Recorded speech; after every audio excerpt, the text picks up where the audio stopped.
Приветствую, земляне! У микрофона Планета, а это новый ролик по игре Watcher of Realms. А данное видео будет посвящено новой Верховной Арене. Посмотрим, что вообще там происходит, посмотрим награды, обсудим патчи, которые там играют, и посмотрим альтернативы им и их эффективность. Присаживайся поудобнее, начинаем после небольшой рекламы. Эй ты! Да-да, именно ты! До сих пор не знаешь, как задонатить в игру или пополнить Steam быстро и выгодно? Сегодня это не проблема, ведь есть Donatов.net. Подписка на сервисы, изобилие популярных игр, все собрано на одном сайте по самым лучшим ценам. Ты можешь быть уверен в выгоде операции, ведь она дешевле, чем в самой игре. Наш любимый Watcher of Realms не исключение. Больше не нужно передавать свои личные данные, для пополнения достаточно только ваш ID. На сайте расписана подробная инструкция для пополнения вашего аккаунта. А при регистрации по моей ссылке ты получишь купон со скидкой на первую покупку. Земляне, у Donatов.net можно принять участие в бесплатных ежедневных раздачах. Лутайте декоины и сразу пополняйте любимые игры. Итак, для тех, кто, может быть, только проснулся и не в курсе, что у нас стартанула новая Верховная Арена, то вот, пожалуйста, она у нас заходится через события. Мы нажимаем вперед, и вот, пожалуйста, интерфейс новой Верховной Арены. Сразу скажу, что сюда откалибровались те, кто закончили, вернее, в момент регистрации находились в платине 3, как я понимаю, и у вас будет доступна данная арена. О чем же здесь стоит поговорить? Во-первых, о том, что у нас здесь, в принципе, как и в обычной арене, разнообразие невелико. Как вы видите, везде, в принципе, в основном судьи, если мы перейдем, посмотрим на рекомендуемых героев, то везде будет топ-1 это Валара. В меньшей степени уже Неджа, но тем не менее очень хорошо он себя здесь показывает и очень хорошо играет. Даже вне патчек с судьями можно играть через таинство и через стражи. Вот через Ингрид, которая также является на 3-м месте. Также у нас здесь Хатгрим, который должен держать удар, Эловин, так как здесь нужно снимать штрафы. Ну, в меньшей степени Досоми там и бла-бла-бла. В общем, как вы видите, вот такие вот герои. И они, в принципе, да, здесь играют. Следующий этап, который следовало бы, наверное, сразу же озвучить и обозначить, перед тем, как вообще посмотреть, стоит ли нам выставлять здесь защиты или вообще что-либо делать, это обзор наград. Смотрим, здесь вот за первое место мы получаем какой-то сундук выбора аватара, первое место на Верховной Арене, что-то древний кристалл призыва. Ну, вроде бы как будто бы приятно, да, то есть первые 3 места получат какой-то там эксклюзивный аватар. Но дальше, это что вообще за... Ну, честно, вот посмотрите, здесь у нас 8 синих, 5000 мифрила, вы серьезно? Вот у меня, к примеру, 275 тысяч. Надо мне этот мифрил? Напишите в комментариях, надо вам мифрил за первое место на Верховной Арене, которая получается, я не знаю, сколько нужно вдонатить в аккаунт, чтобы забрать здесь первое место. Дальше у нас получается 5 сундуков с кварцевым ключом 3-й и 4-й редкости. Это, ну, это прикол, наверное, да? И 3 несчастных сундука, откуда вам выпадет в основном вот эта вот легендарная дрянь, 10 частичек, либо уникальный, если у вас вдруг его нету. 3 кристалла навыка, укреплялка, а дальше посмотрите, ну, даже 4-5 место выглядит с верховными монетами куда приятнее, чем 1, 2, 3, если честно. Ну, не знаю. Судя по тому, что я вижу, вот 15%, я, к примеру, пока что получу 20 кусков легендарного кристалла, укреплялку, 3 синих, 300 монет верховных, сундучок. И это нужно отбивать каждый день по 10 битв. Понятное дело, что здесь вы не можете ничего покупать. Тут не получится как-то заобузить количеством игр и так далее и тому подобное. Кто как больше адаптировался, у кого круче шмот, у кого круче пробуды, тот и в дамках. Но, тем не менее, честно скажу, что глядя уже на награды, не сильно большой энтузиазм вообще в целом что-то запариваться. Hi. Okay. В общем, если данное сие вас еще как бы не отговорило участвовать в данном событии, тогда уже давайте непосредственно перейдем к пачкам, к защитам, формированию и как вообще происходит у нас здесь битва. Я вам сейчас покажу результат своих Защиты здесь я тестировал одну защиту, поставил, но меня пробили вот таким вот смешным паком, на самом деле я вернул. Ну и вот такого вот плана, как вы видите, я сражался и получил люлей вот от такого вот пака. На самом деле очень прикольный пак, но нужны высокие пробуды. Так как у меня, к примеру, Ингрид А3, я не могу себе позволить такую пачку, потому что, ну, А3 и А5 Ингрид это две разные табуретки. Плюс у меня Претус А1, нету бонуса от второй пробуды, которая повышает атаку судьям. Поэтому данная пачка у меня не очень хорошо получается. Ну а в целом, как вы видите, я нападал на ребят с кейнами. Честно сразу скажу, что я кейна не рекомендую, потому что, ну, очень сильно по темпу он проседает и как будто бы полностью useless юнит. Ну и вот такого вот плана. Теперь давайте же покажу вам свою пачку, как она работает. Потом объясню вам концепцию вообще построения боя и какие есть альтернативы. Давайте нажмем изменить. Здесь у меня Претус, здесь у меня Эрлан Шень, Валара, Ингрид и Эвдемия. Быстренько покажу, как они одеты, то есть вы сами там пролистаете, поставите на паузу, если вам вдруг нужен билд. Вот, пожалуйста, вот такие вот характеристики. Все мы здесь видим. Все, что нужно. Артефакт, естественно, слеза сумерек. Никаких у нас личных шмоток на Претуса нету. Валара, катаклизм. Здесь у нас вот такого вот плана шмотки. Статы, пожалуйста.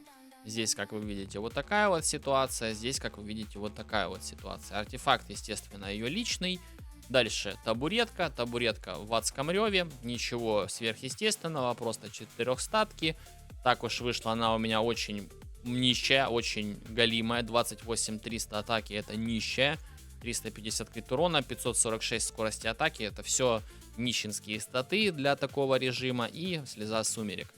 Здесь вот по поводу Эрлан Шеня остановимся. Ну, мой вариант такой, потому что при других вариантах он у меня просто тупо не живет. Здесь у меня две шмотки на ОЗ в мейне, чтобы у него было плюс-минус вот такое вот здоровье. Под Эвномией живет. Под Досоми ему даже этого не хватает, сдыхает, это нам не надо. Как вы видите, вот такие вот характеристики. Плюс-минус очень даже неплохой Эрлан получился, даже с учетом того, что дал ему две шмотки на ОЗ в мейне. Это его личный артефакт. Ну и Эвномия. Эвномия у меня на 4-й пробуде. Желательно хотя бы 3-ю по моей расстановке, потому что у нее радиус атаки расширяется. Ну и вот такие вот шмотки, пожалуйста, смотрите. Здесь у нас вот такого вот плана. Я не знаю, ну, короче, это я просто перекинул. Ставьте здесь атаку спокойненько, чтобы она еще лучше хилила. А я еще думаю, блин, что она так плохо хилит? В общем, вот такие вот статы. Это я ее, кстати, одевал на рейд материалов и артефактов, по-моему. И артефакт Мятежный Рог, чтобы она быстрее вошла в свою ультимативную способность дважды и уже бесконечно давала нам скорость атаки, ну и клинсила быстрее. Все, теперь давайте уже переходим непосредственно к бою. Какая у нас здесь концепция? Первую волну зачастую, особенно вот таких вот ребят, которые там через всякое таинство выставляются Валарой, да, там она уже сразу залитая, они убивают вот этих вот мобов, у них все круто. Здесь мы сразу же выставляем Эрлана Шеня, и как будто бы у нас все прекрасно. Хотя можно и выставлять Валару, но сразу скажу, что с судьями, особенно вот у меня, да, когда у меня Претус, первые пробуды, у меня Валара не добивает чуть-чуть одного вот этого вот камня, и происходит казус. Все, как вы видите, я прожал ультимативную способность Эрлана, дал ему молнии, теперь мы ждем 12 монет, выставляем Валару. Валару выставляем, молнию продлеваем, все, убиваем. Здесь какая концепция на поле боя. Если вы сражаетесь уже с соперником, если у вас мобы остаются, а соперник уже выиграл волну, то у мобов количество их здоровья преобразуется в урон, который летит вам в трон. То есть если у мобов там хп вообще чуть-чуть, особо урона вы там не получите. Может быть 0,2%, там все зависит, короче, от процентной составляющей самого моба, который остался в живых. Ну и все. И сразу же стартует следующая волна. Эта волна вот в такой пачке очень быстро выигрывается. Особенно у тех пачек, которые вот изначально Валара вот тут у них становятся. Потому что здесь у нее ультимативной способности нету. Мы прожимаем молнию и как будто бы говорим до свидания. Там почти всегда все глазики влетают в трон. Это около 40-35% здоровья трона реально улетает. Здесь мы сразу же включаем Валару. Мобы прилетают. Смотрите, какая ситуация. Ждем раз удар, два удар. И на вот этот удар мы прожимаем молнии, чтобы, как раз видите, подходит моб. И мы его быстренько убиваем. В разных боях по-разному это происходит, но плюс-минус это убивается быстро. Дальше мы выставляем табуретку. Табуретку выставляем. И тут у нас еще как раз таки Валара задевает чуть-чуть ультимативные способности у ребят. Дальше ультуем Эрланом Шенем, чтобы именно задел всех вот этих мобов. Там, ну не всех, там 5 целей у него, но тем не менее. Дальше прожимаем молнии там по порядочному, да. Желательно надо было это прожать, когда табуретка делала свои удары, чтобы мы быстрее убили вот этих вот ежиков взрывных. И на 13 монетах мы выставляем Эвномию. Все, Эвномия там раз в 15 секунд, раз в 30 секунд клинсит штрафы, так как некоторые мобы выходят и накладывают у нас снижение урона. То есть это очень сильное снижение урона. Его нужно снимать, потому что иначе будете хлебать очень злостно и страстно. Все, мы включаем. Вот видите, моб перед смертью кинул штраф атаки. Все, включаем Валару.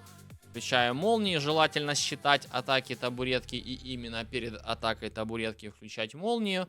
Но здесь я просто с демонстрацией, с разговорами, ну, параллельно что-то не всегда могу контролировать и считать удары табуретки. Вот видите, замахнулась табуретка, все, вошла в перегрузку. Я включаю молнию перед ее высоким ударом, и все у нас прекрасно. Дальше выходит вторая волна, у нас Эрлан заряженный, и Эрлана мы будем прожимать. Претуса выставляем, как вы видите, пропасть между волнами бывает такая высокая. И теперь вот перед лучом также прожимаем молнию, чтобы, ну, чуть-чуть так раздамажиться. Все, сейчас вот эти вот ребята будут подлетать. Вот здесь вот, если против вас соперник с Сашкой, он вот этих мобов убивает быстрее. Но как будто бы какая разница, бывает, что и до 7-й волны соперник не доживает. Все, сейчас начинается 7-я волна. И вот тут начинаются уже высокие карусели, такие жесткие. Смотрите, какая ситуация. Здесь у нас есть руки-базуки. Это вот такой вот моб, который просто подходит и Эрлану Шеню, который будет у вас одет в ДД, и вваливает жестко ему в голову, потому что, как вы видите, у него атака на фуле, у него здоровье, защита на фуле и сопротивление магии тоже на фуле. То есть 5-я табуретка, какая-то Валара, там Леди Александра, этих мобов очень хорошо пробивают, потому что у них есть игнор, сопротивление магии, защиты и так далее, и эти мобы этого боятся. Тут какая ситуация? Он, видите, базовая атака, он подойдет Эрлана, если ударит, то даст ему сразу же 4 стака снижения урона. И плюсом вот этих мобов, если конкретно он остается в живых, очень хорошо прилетает в трон. Поэтому здесь как бы учитывайте, что этого моба, помимо того, что нужно переживать, его нужно еще и стараться очень быстро убить, чтобы в соперника хорошенько так влетел шарик. Здесь мы прожимаем Претуса именно на этого моба. И сейчас, видите, под Эвномией нормально у нас живет Эрлан Шень. Под Дасоми был бы щит, да, было бы неплохо на самом деле. Но на следующих волнах там уже по 2 моба выходит, там уже все, труба.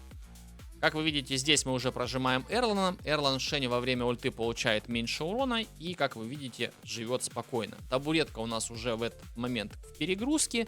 И сейчас в идеале, чтобы этот моб даже не подошел к Эрлану, как вы видите, даже удара ему не сделал. Все, теперь летят летуны, мы включаем молнии и убиваем мобов. Предельно просто, предельно понятно, ничего сложного нету. Все, следующая волна идет. Сразу же включаем Валару, как только она нам доступна. Эрлана не прожимаем. Эрлана нам нужен будет на следующей волне. Все, включаем Претуса, включаем молнии и как бы терпим. Все, сейчас будет удар, он, видите, 58 тысяч урона наносит моб, все, больше он ничего не нанес. Дальше у нас вот эти вот мобы могут заходить за спину, это ничего страшного, там с молниями, со всей белибердой они убиваются. И теперь прожимаем Эрлана, чтобы еще зацепить как будто бы летунов. Как вы видите, очень хорошо табуреточка пробивает, а если бы была на 5-й пробуде, еще лучше бы пробивала. Все, подошел моб, ударил нам Эрлана, накинул ему стаков, ничего страшного. Также у Эвномии на 1-й пробуде она накладывает получаемый итоговый урон снижен на 20%. За счет этого мы очень хорошо живем. Дальше здесь снова прожимаем молнии, как-то табуретка, так как в перегрузке, вообще без проблем. Все, следующее. Выходит последняя волна. Здесь особо никого не трогаем. Тут просто пытаемся убить так руками. Все. Как вы видите, убили. Чтобы у нас все герои были заряжены на последнюю волну. Потому что на 9-й волне рук базук выходит 2. Вот видите, вышло 2 руки базуки. Включаем Валару, включаем молнии. Ждем, когда мобы подойдут в радиус действия самого Претуса, чтобы связать больше целей с ульты. Связываем и раздамаживаем. Все, пожалуйста, происходит все хорошо. Эрлан выживает. Там у нас одна кракозябра прошла, но недалеко она ушла. Все, ждем вторую волну. Здесь уже, когда выходят все мобы, ультуем Эрлана Шенем. Смотрим, все, вот, ультуем, чтобы побольше мобов зацепить. И сразу же вот перед табуреткой, бах, видите, дали молнию. Все прекрасно. Нам накидывают стаки снижения урона. Нам пофиг, мы уже в перегрузке. Уже ребят разваливаем. Все супер. Ничего страшного, потому что здесь пропасть выхода с мобами долгая. То, что вы убиваете этого моба, это как будто бы пофиг. Все, выходит последняя пачка мобов. У нас почти заряженная Валара. Мы сейчас идем на взлет. Поехали, идем на взлет. Не жмем молнии, пока мобы не зайдут в радиус. Хотя они, наверное, и не зайдут. Если заходят, вот ультуем Претусом. Связываем мобов, прожимаем молнии. И даже можно там под конец будет ультануть Эрланом. Вдруг, ну, если вот такое вот прям... Ну, затянутая концовка вот такая вот. Все. Здесь мы всех убили. Давайте посмотрим характеристики урона. Кто сколько нанес. Видим Валара топчик, потом табуретка, потом Претус, ну и Эрлан Шень, который у нас идет как в семи-танк, в семи-ДД с контролем. Он у меня здесь на 3-й пробуде. 15 миллионов урона своего он надамажил. Ну и Евнамия вот столько нахилила. Как раз пока записывал он, удача. Спасибо большое тебе за ПТСики. Вот такую вот пачку тоже можно играть, но, как вы видите, тут вот соперник меня как бы снес, потому что пачка у меня была, которую я вам сейчас покажу. А здесь я уже обратно вернул то, что мы сейчас смотрели, и как будто бы задефались. Смотрите, ситуация, пачка, которая была у меня до этого. Можно здесь, в принципе, Евнамию оставить, потому что там Досоми вообще используется. Давайте к бою. Как она вообще стартует? Если у вас второй Претус, 5-я табуретка, и эту пачку рекомендую, потому что она очень забористая, очень сильная, но нюансов на самом деле куча. Выставляем Валару вот здесь, и как эпилептики, просто вот пока голем идет к нам, желательно, чтобы она очень быстро залилась. Мы ею взлетаем, пытаемся его убить, но я сейчас вам покажу вообще, в чем проблема конкретно у меня. Потому что 5% от лидерки Претуса это на самом деле очень много со второй пробуды. Вот я прожимаю молнии, сейчас будет раз тычка, 2 тычка, 3 тычка, и там буквально, вот видите, буквально, ну в этот раз я вообще убил, прекрасно. Потому что по-разному почему-то бывает. Валара плюс еще рандомная, 20% шанс. Вот как раз таки по ходу эти 20% и влияют. Все, теперь помним вторую волну. На второй волне у нас здесь выходит вот это вот мобье все. Сразу скажу, что здесь мы табуретку выставляем второй. И у нас здесь, в принципе, ничего не будет. Потому что мы эту волну скипаем, как вы видите. Если, к примеру, мой вариант смотрим, да. И у нас умирает трон сразу на минус 40. Все, мы выставляем табуретку. Я не знаю, какая пачка будет также долго убивать эту вторую волну. Поэтому здесь мы точно проигрываем. Но дальше идут прекрасные вещи. Потому что если здесь Ингрид 5-я, то Ингрид сама убивает вот этих вот зябликов очень и очень хорошо. Вот видите, бах. Сейчас еще будет один луч, и там полное до свидания будет. Но на 5-я табуретка ваншотит этих мобов, потому что у нее идет игнор сопротивления магии, и вот такая вот ситуация. Дальше. Следующая волна начинается. Мы прожимаем Валару и перелетаем вот на вот этот квадратик. Все, и ждем нашу Леди Александру. Здесь у нас мобы вышли. Выставляем Леди Александру, поворачиваем мордой к респу. Все, повернули, все хорошо, все классно. Валара раздамаживает. Сейчас еще и Леди Александра начнет раздамаживать. И как будто бы все прекрасно, все супер круто. Все, видите, бах, эта волна на самом деле очень быстро умирает. И тут очень высокое за счет этого преимущество. Дальше идем. Все, у нас появляются эти вертолеты, крокодилы, самолеты. Леди Александра повесила метки. Пока метки работают, лучше не ультовать. Все, поставили Евномию сюда и началось. Все, вылетают следующие ребята, прожимаем молнии. Тут у меня леди Александра в катаклизме с ее личной шмоткой. И до свидания. Как вы помните, эти вертолеты у нас долетали аж сюда. То у меня тут база сгорела очень прилично на самом деле. Все, у нас выходят тут эти гномы, которые очень сильно дамажат, да. Но, тем не менее, как вы видите, леди Александра вообще еще до их ходьбы начинает их раздамаживать. И как будто бы все хорошо. Все, гнома убиваем, Валарой взлетаем и ждем последнюю волну. Здесь леди Александру прожимать нету смысла, потому что мы, в принципе, и так должны все это хорошо убить. Все, выставляем Претуса. Здесь, в принципе, можно было побыстрее, да, чтобы метками убить еще этих мобов, но как будто бы без разницы. Смотрите сами. То есть можно прожимать, можно не прожимать, потому что мы Валару потратили. Сейчас будет уже выходить рука-базука, и ее нужно быстренько убить леди Александрой. Вот, все, леди Александра прокнула метка. Сейчас ждем, пока закончится еще одна. И теперь даем ультимативную способность, чтобы убить конкретно ее, потому что, ну, как вы видите, урона по ней особо, ну, даже леди Александра еле бьет. Все круто, все классно. Ждем следующую волну. Сейчас у нас плюс-минус там табуретка войдет в перегрузку. Если на пятой пробуде как раз таки вот эта кракозябра у нас проходит и табуретка ее убивает, как вы видите, у меня не убивает. И вот именно за счет этого, наверное, я и проигрываю. Почему? Потому что вот сейчас еще леди Александрой мы ультанем. Должны, в принципе, прокнуть метку на кабанчика на этого, но он очень сильно бьет по трону, как вы видите.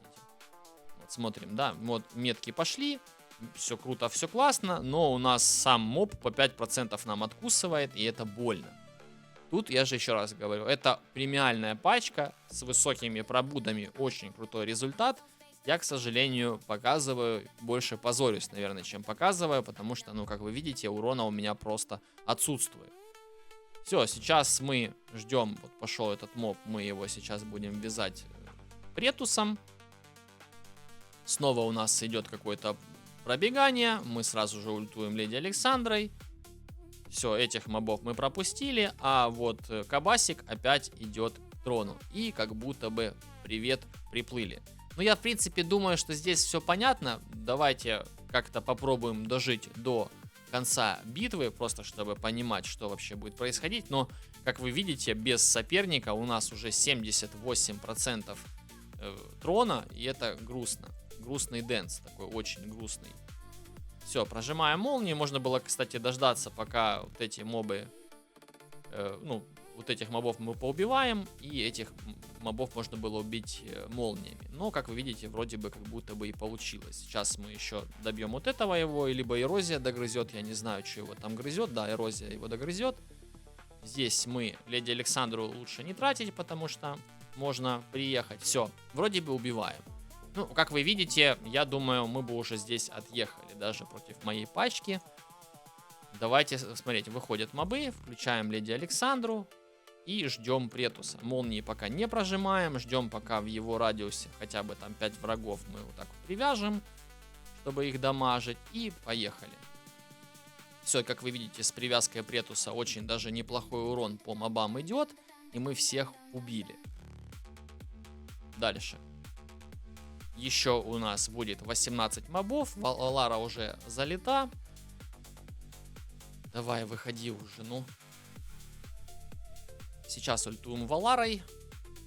Прожимаем молнию. Можно леди Александрой пока не ультить, как вы видите, у нас прокнули метки. Этот моб пусть идет. Сейчас выйдет следующий моб. Мы будем ультовать. Ждем, пока у нас выйдут мобы. И также их будем сейчас связать. Хоп. И поехали. Все. Вот такая вот ситуация. Чуть-чуть больше пробуд, табуретка 5, и все будет прекрасно. Ну и, естественно, Претуса тоже. Смотрим урон. Как вы видите, табуретка Валара уже тут чуть-чуть просела, потому что не мейн ДПС дилер она уже, так как у нее леди Александра забирает огромный пласт урона. Ну и, как вы видите, здесь реально по урону получше, нету танка, потому что он тут в принципе не нужен, но это очень сильно пробудозависимый пак. Земляне, ну и уже вижу, что, наверное, утомил вас своими разговорами, покажу вам пачки уже без текста, просто прогоню и вам, посмотрите, как работает вот эта пачка, потому что из всех она мне понравилась больше всего. С хатгримами не покажу, потому что у меня, увы, нету. Плюсом по заменам можно здесь ставить у нас еще также Грейвза Седобородова, который новоиспеченный танк с вдохновением, с хилом и так далее и тому подобное. Замедление у него есть, это тоже очень прикольный опциональный танк, если вдруг у вас нечем прикрывать низ. Тут уже смотрите по своему пулу, что у вас есть. Из такого, что прям неплохо играет, это у нас таинство, потому что здесь Валара Неджа есть. Плюсом можно также этого Грейза Седобородова впихнуть. Хорошо играют стражи, потому что здесь опять-таки есть Неджа, есть табуретка. Плюсом вот такого вот сетапа можно взять. Смотрите, какая ситуация. В этой пачке Эйрли стоит. Почему? Потому что Неджа, если у вас есть Эрлан Шень, он в ульте получает неуязвимость к штрафам. Поэтому его мобы особо не дебафают. Талинка сама с себя снимает штрафы, поэтому, в принципе, вам не должно быть страшно, если на нее будут накидывать вот эти огромные руки-базуки дебафы, потому что она сама с себя все это просто снимет. Ну и плюсом Дяучанька добавит нам вдохновение и повысит наш урон. Но сразу скажу, что из хилов, которые играют здесь, на этом сетапе, это у нас Эвномия, это у нас Дасоми, это, Элавинка и Талула. Нам нужны, в принципе, клинсеры, которые должны снимать штрафы. Это обязательно. Без снятия штрафов вы очень быстро будете проигрывать. Поэтому приятного просмотра пачка. Потом покажу вам еще мои нападения, как работает мой пак уже против людей. Ну и вы наглядно посмотрите, как работает механика урона по трону по остаточному принципу мобов, которые выжили.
Face this, but then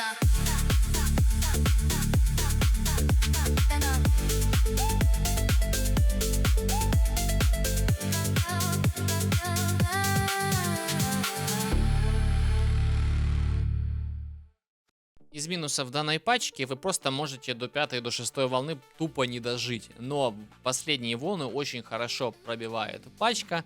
Ну, честно сказать, это такой костыль, если у вас прям нету Валары, неким танчить, можно еще поменять Талинку на Кигири, но тогда вам придется брать какого-то клинсера из Кигири, там на самом деле очень муторно, не рекомендую. Эта пачка неплохая, если нету судей, нету там Валар всяких, можете использовать, где-то там что-то там поможет вам побеждать.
Ну, это я попробовал как бы показать, экранизировать, так сказать, пачку, которая на меня нападала. Мне что-то кажется, что в принципе здесь можно попытаться одеть Кира в ДД. Я не знаю, хозяева, владельцы данной пачки, напишите в комментариях. Я, может быть, какие-то тайминги неправильные прожимал. Ну, мне, честно, по темпу данная пачка не понравилась. Здесь, я думаю, опционально можно вместо Мордена поставить Грейвса, чтобы он давал вдохновение. Может, будет даже и лучше. И все-таки я бы реально попытался бы одеть Кира в Адский Рев, посмотреть, как он дамажит. Напишите в комментариях, пользуетесь ли вы такой пачкой. Просто интересно, потому что, ребята, вот один на меня напал, но вынес пачку с Сашкой, а другой вот как бы проиграл. И непонятно. Вот видите, здесь тоже вот Грейвса используют. Как-то так. Земляне. Также разработчики анонсируют возвращение события продажи пакта для рейда снаряжение 3, в которое у нас входят герои для третьего рейда. Доступны эти наборы будут на Smile One и Кодашопе, если вдруг из Америки донатите. Короче, попросту говоря, можно себе купить Йовара. Я себе такого Йовара уже купил в прошлый раз, был такой пакт. Пожалуйста, смотрите, есть шортс на канале. Но здесь еще есть в этом паке Эловин, Алаура, Хасу, Калипсо, Кай, Никс, Разак, Сайлас, Юри. Некоторые люди очень хорошо помнят данное событие, потому что налутали себе Разаков всяких Алаур. Но, честно говоря, больше хороших героев, чем плохих. Также здесь у нас будут 20 синих круточек, алмазы 1000 штук и легендарный магический кристалл. Это если вдруг вы какого-то себе Разака купили, можете открутить 20 синих круточек и попытаться выбить еще одного Разака. Ну, на самом деле, шучу. Дальше здесь у нас будут эксклюзивные бонусные наборы за 1000 В золота, где 15 синих круточек, 100 алмазов. Это достаточно выгодное предложение на самом деле. Дальше у нас будет скидочный набор редкого призыва за 2999 В золота. Это редкие кристаллы призыва, 30 штук, 600 алмазов и 4 большие банки энергии. Ну и последний у нас скидочный набор древний призыв, который я обычно покупаю. Это за 9999 В золота, 25 древних, 300 алмазов и 16 банок энки плюс кристалл навыка. Также в бонус к этому набору, когда вы его покупаете, вам на почту еще прилетает 3 древних осколка, поэтому в сумме их 28. Так что, в принципе, неплохие такие наборы. Ну и самый такой кринжовый набор — это набор молота преобразования. Я даже не буду говорить, что там в него добавляется, поэтому забыли. Короче, если вдруг будете донатить, ссылки на магазины в описании. Также будет расписано, для кого подходит, для кого не подходит. Поэтому милости прошу.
Face this popping up.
Земляне, я не могу не прокомментировать, но вот что я получил за битву. 10 тысяч золота и 8 тысяч золота. Мунтоны, вы что, прикалываетесь? Wow! Incredible! High-end контент. Ну, end контент, не прям high, потому что с третьей платиной как будто бы не сильно end контент. Но что это за 18 тысяч золота? И причем, честно скажу, больше наград я за битву не видел. То есть золото, там опыт дается и так далее и тому подобное. Ну, как по мне, это просто полнейший кринж. Как и сама по себе вот эта вот, я не знаю, попытка в какой-то интересный контент. Обычно контент интересен его наградами. То есть награды должны стимулировать игроков рубиться в контенте. Красивая карта. Мобы половина уже были, мы их видели еще с дня рождения игры с вводом Валары и Моридена. Это не ново, ничего удивительного. Но вот это, ну это пипец. Я не знаю, как это комментировать. Мунтоны, пора, наверное, как-то что-то, ну, задуматься. Потому что ГВГ мы уже плавали, знаем, что игроки жалуются на награды. Сам по себе режим с багами, режим сломанный, огромная куча всяких дыр, но интересен в большей степени, потому что это хоть какой-то реиграбельный контент, когда у тебя что-то происходит каждый бой новое. Да, понятное дело, что разные пачки, они одинаковые там по эффективности, есть сметовые, есть непробиваемые, есть какие-то там нужно пробивать только супер жестким БСом, но это хоть какой-то, ну, свежий воздух каждый раз. Несмотря на то, что вы на награды просто болт забили. Но здесь вы хотите, чтобы люди ради вот этих вот наград героев у вас покупали? Ну, как говорится в том меме... Тебе никто денег не даст. Поэтому, Мунтоны, думайте, я не знаю, как еще это прокомментировать. Земляне, вот такой вот видос получился. Помимо пачек, высказал свое мнение по поводу данного режима. И, честно говоря, ну, как будто бы особо потеть даже и не хочется. Потому что я уже повторюсь еще раз. Награды не мотивируют. Везде одни супер жестко обжирненные пачки с 5-ми пробудами всяких табуреток и героев с красных осколков и так далее и тому подобное. Поэтому, ну, честно говоря... Не знаю, делитесь своим мнением в комментариях, очень интересно посмотреть настроение комьюнити по поводу данного режима. Не забудьте поставить лайк данному видосу и подписаться на канал, если вы этого еще не сделали. Поделитесь данным видео с друзьями, пусть тоже посмотрят, пусть тоже выскажут свое мнение, потому что, ну, как будто бы интересно, Мунтоны за всем этим следят, за всем этим наблюдают. Надеюсь, какой-то вывод из данного вообще телодвижения они сделают, а может быть и не сделают. Смотрим, время покажет. По ссылке в описании залетайте в мой телеграм-канал. Я там уже выложил новость о анонсе нового обновления с новыми данжами, и плюсом разработчики анонсировали реран коллаборации с Дракулой. Те, кто не забрал себе графа Дракулу, у кого нету там Леди Мины, которую отребалансят в скором времени, которая должна быть уже более-менее неплоха. Все это вы там увидите, ознакомитесь и также пишите там, как вам вообще данная новость. С вами был Планета. Не забывайте играть в Watcher of Realms красиво. Увидимся, когда увидимся. Пока-пока.